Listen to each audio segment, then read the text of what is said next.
His very first guy is someone that I've defended as being a top 5 wide receiver, top 10 wide receiver in the NFL. What had a great career at LSU. You know, his guy, Justin Jefferson, is the highest paid wide receiver in the league right now.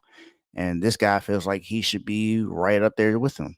Now I don't think that he's not a great wide receiver still. I still think he's a great wide receiver. Um, More than likely the best wide receiver in that division. I know some people may be talking about George Pickens right now, but George Pickens hasn't done anything to say that he's the best wide receiver in that division right now. It's more than likely this guy, and that's Jamar Chase. Now, his numbers don't look absolutely bad. It does not. But when it comes to a guy who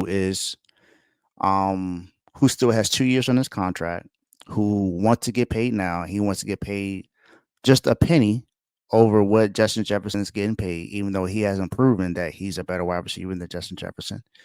He wants to be paid. He's with an organization that has not necessarily paid wide receivers. They're not known for that. They're not known for paying their players, honestly. So um, that's no fault to him. But even with that, you got to come in and perform. Justin Jefferson has not performed at his level that he should have when it comes to the position that he's in as a wide receiver. His first game against the Patriots, even though he had 6 catches for 62 yards, that was because 3 of those catches came when someone else was checking him. When Christian Gonzalez was on him, he had 3 catches for 14 yards. That's it. He didn't have a touchdown or anything. He had a 28-yard catch, but that wasn't on Christian Gonzalez. That was when someone else was guarding him. When you are trying to get a contract saying that you're one of the best wide receivers in the league, and you are, don't get me wrong, you got to perform. And Christian Gonzalez came out there and tweeted that you were not going to get your contract on him, and he went out there and proved it.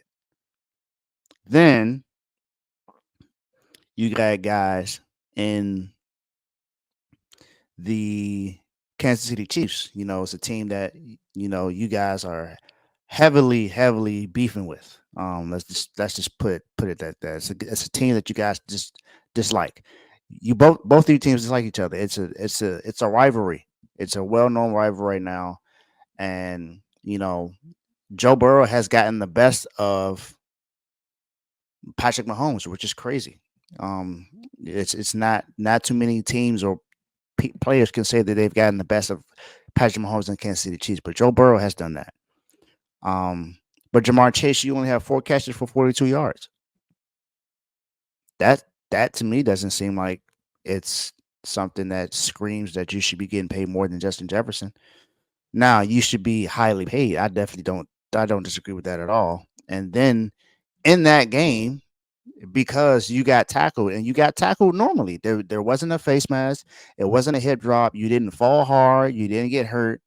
You ended up arguing with the ref after you just made a play, and then you got flags for it. Jamar Chase, come on, man. I don't get why you did that. To me it just doesn't make any sense for you to have done what you did. You put your team at cost by putting your team in that bad position. And you're supposed to be one of the leaders of the team. Now, I'm not saying that you're a captain, but you're one of the leaders of the team. You're one of the guys that people look. You're one of the best players on the team.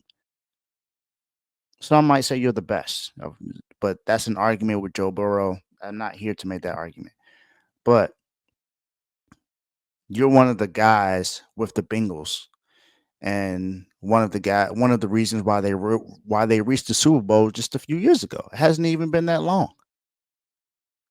But again, you're not playing up to the standard that you want to be paid for, and you cost that penalty was costly.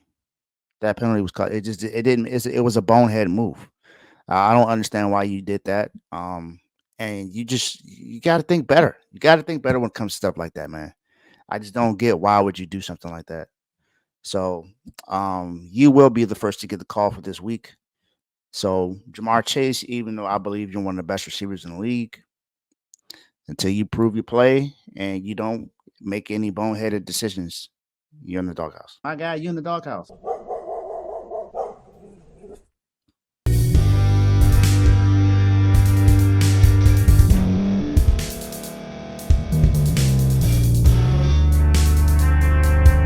Thank you for staying to the end. If you're watching this on YouTube, please like this video, subscribe, and also hit that notification button so you can be notified next time we put out a video. If you're listening on any podcast platform, subscribe and hit that notification button, y'all, so you can be notified we put out another podcast audio. And last but not least, hit that share button. No matter what you're listening to or watching it, hit that share button and send it to somebody that you know that would love to watch this episode you just listened to. So once again, thank you for staying to the end, and we'll see y'all in the next episode.